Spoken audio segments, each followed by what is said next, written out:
Welcome to the Citizen channel. I hope you're all staying safe and well and enjoy today's little presentation, our feature today. Please, if you are new to the channel, if you enjoy it, please push that subscribe button. It'd be great to have you on board, and please make sure you press that notification as well so you get to know when these vlogs are coming out on City past and present. And please, if you can, like Pepper there in the corner, give us a thumbs up, it's great. And please, all your comments are very, very welcome. Please enjoy. Today we've got an end of term report. Yes, an interesting one. This I was doing some history vlogs, obviously, and looking through the 67-68 season, a very special season in City's history. And obviously our second title winning season, was it 67-68? I was sort of inspired to do today's feature when glancing through the final City Matchday home programme of the season. Yeah, we had a couple of away games after this, so this was actually our last game, if you like, against Everton on the 29th of April 1968. It will be our 40th game. Of course, it was a 42-game season then. And in fact, we were, strangely enough, although it's taken for granted, it was a great victory and we won that league that season, we were far from favourites. Even with just 3 games left, we weren't favourites to win that title. And actually, we went in probably 4 favourites, to be honest with you. Even though we're in 3rd spot, there's probably 3 other teams more favoured than us. Well, certainly one with an outside chance, just as equal as ours, but there's certainly 2 teams who were doing very much better than us. United were 2 points above us, of course, in top spot. They'd won it the season before, don't forget, so they were trying to do back-to-backs, which was very, very rare in those days. Not so much now when you've got teams like City about, of course. So United were above us, 2 points ahead of us. And we were actually, obviously, Leeds were second. They were just a point ahead of us, but we'd all played the same amount of games. So really, going with 3 games left, each team, we certainly weren't the favourites to win this title. And Liverpool below us, they sat 4th, and they still had 5 games to play. Very difficult in those days, though. You know, it wasn't a foregone conclusion you were going to win your games, of course. I mean, you went on a 4 or 5 game win run in those days. That was exceptional. It was sort of a rarity. But Liverpool had 5 games left, and they could still amass 58 points, which would match City's points total. We won our last 3 as well. So, if anything, all right, definitely 3rd favourites, and you could say possibly 4th favourites. So, and we hadn't actually inspired the game before this Everton game. We'd played Sheffield Wednesday at Main Road, and we'd literally won just 1-0, thanks to an own goal in a very, very nervy game. So nothing was cut and dried, far from it. And most City fans at the time, we're not, you know, all right, we're a glass half full set of fans anyway, but we weren't optimistic. But it's interesting because obviously in this programme itself, it was called assistant team manager then, Malcolm Allison, he did an end of term report. There'll be some images showing on screen for the players, etc., which is quite interesting. Don't forget, we hadn't won the league by this stage, and obviously I think it gives us an interesting insight into just Malcolm Allison and what he was up to. Of course, we'd beat Everton in this game, and of course we'd win the next 2 away games, very difficult games. Spurs and Newcastle, they're both in the top half of the table, so it was no mean feat. So we actually won our last 4 games, which guaranteed us a title in the end, which was fantastic. But as I say, it was interesting to see this end of term report.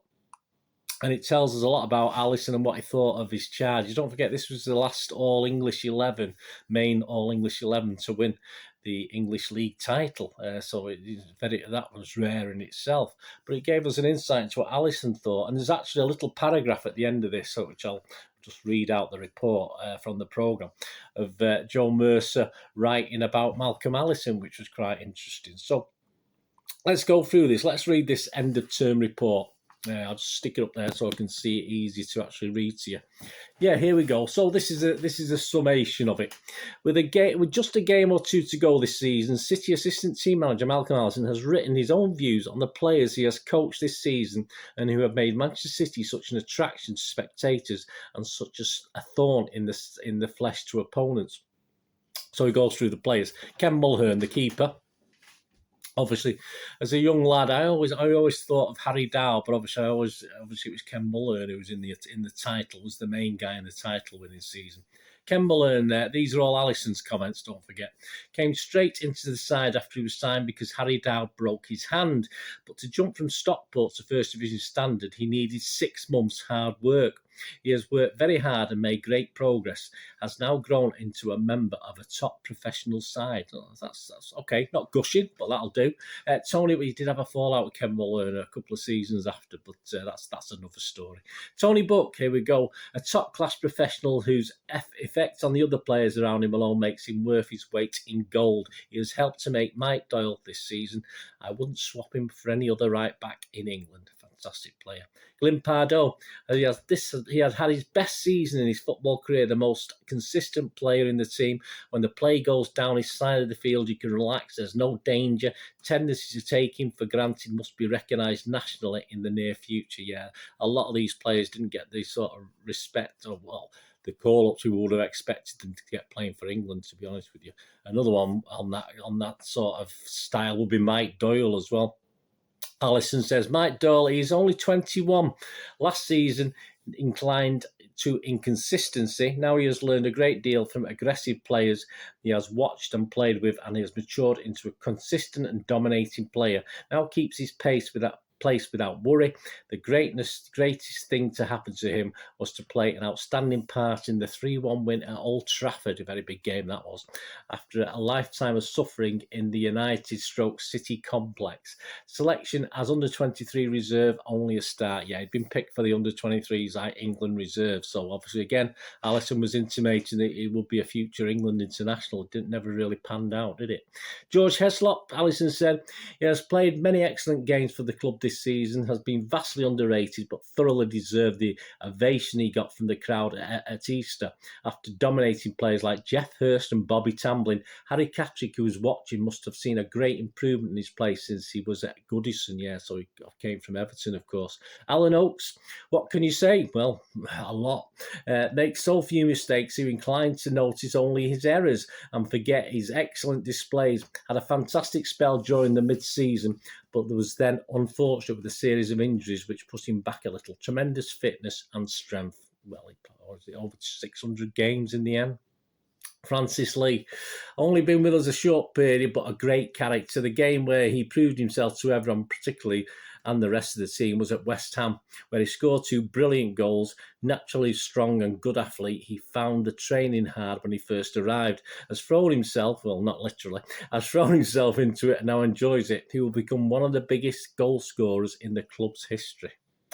That is Allison, don't forget. Colin Bell will be a scourge of defences all over the world. This boy, or rather a man, now is a freak. His stamina is second to none. Determined, can compete in pure skill with anyone as England player, no, without doubt. So yeah, I mean, high praise for Colin Bell, as you'd expect. Going on to Mike Summerby, buzzer, a good old buzzer. The change from outside right to centre forward was something he thrived on because he got in the game much more. 2 England caps and they haven't seen him play yet. He frightens more centre halves with his skill than anyone in the game. Will get better in the next 2 or 3 seasons. Instead of getting 20 goals and over, it will be 30 and over. Didn't quite come to fruition on the goal score. He scored plenty of goals, don't get me wrong, but obviously he played perhaps a different role to what Malcolm Allison was thinking at the time. Neil Young, he scored 4 league goals last year, and although he was playing in a system which didn't suit him, he proved himself a First Division player. Now scored 20 goals. This is the first successful First Division team he has played in. Yeah, well, it's sort of complimentary. I'm not exactly gushing on Neil Young there. Tony Coleman, an interesting character as we know. In a year, he has successfully made the big jump from the standard of football he came from to the First Division. He has worked hard, and we have seen some brilliant things in flashes from him, but we haven't seen the best of him yet. Okay, we will see. We will see Tony Coleman. And so some of the sort of guys who are on the borderline, Bobby Kennedy, unfortunately, that has proved he has the skill, particularly over Easter, but a borderline first-team selection. He trains hard and a necessary part of the club's success. David Connor, another unfortunate player that we have to use him for certain specialised jobs which few others in the country could do, but still cannot command a regular first-team place. At Chelsea, he blotted out Cook successfully, and plenty of First Division scouts were inquiring about him, but he's ours. And Allison on the season, this season, we've made so much progress. I'll say there's still a doubt that we'd actually lift the title at this stage. This season, we've made so much progress, developed mentally in such big strides in such a short time, changed our approach, convinced ourselves of our ability, learned to compete in every possible circumstance, that it was a tragedy to let 1 or 2 points slip as we did. So there you go. I say he's not overly confident when these notes are put together. And he says of next season, though this is 68-69, don't forget, this is next season. It won't be a race after Christmas. Well, there's the old Allison back, intimating that by Christmas will be so many points cleared, it'll be all over. Obviously, we knew it didn't pan out like that, but obviously, I think getting this success in the 67-68 season, for me, reading between the lines for Malcolm Allison, was a little bit of a surprise. He was willing to wait another season for glory, and obviously we would threaten to terrorise Europe and things like that. This is typical Malcolm Allison, the typical bravado, and some of that came out in these little excerpts I've just written. And to complete this little feature today, and to complete things, manager Joe Mercer, there we go, put in his report on Malcolm Allison. This is what Joe Mercer had to say about his number 2. We didn't get Allison on Mercer, though. Wouldn't have minded that. His secret, this is Joe on Malcolm, of course. His secret has always been that players believe in him and respect him. It's one thing being able to talk about the game, another being able to get professionals to listen. Losing used to hurt him. I think it always did. Used to hurt him with too much. Now he has learned not to suffer quite so much, but still did. Now everyone knows what I knew 5 years ago. He's a great coach. Well, I don't think anyone would dispute that, to be honest with you. But quite an interesting, I just thought I'd share this little feature about, obviously, the end of term report for the 67-68 season, and I hope you enjoyed that. Let me know with comments, guys, anyway, and what you thought. I just thought I'd share that with you. Just a great interest to me, and a great interest what Allison thought of his players. Some gushing, some okay, some sort of borderline, but he wasn't nasty about any, was he? He sort of more or less said must do better to a couple of them. That's for sure. Obviously, I wouldn't mind he'd seen a C+ or a B- or the odd A. I think Mr. Colin Bell definitely would have got an A+, wouldn't he? Let's be honest about it. Tony Buck as well. He was gushing about him. Oh, we enjoyed that anyway, guys. Let me know in your comments, and thanks so much for watching today. Thanks for watching, guys. Hope you enjoyed today's feature on the Citizen channel. Please, if you haven't already done so, press that subscribe button, push the bell notifications, tell your friends, and give us that little thumbs up, guys, and leave all your comments. Very, very welcome. Until we meet again, I only ask one thing, don't I, guys? Please, stay safe, Blues. Come on, City. Thanks for watching. Bye for now.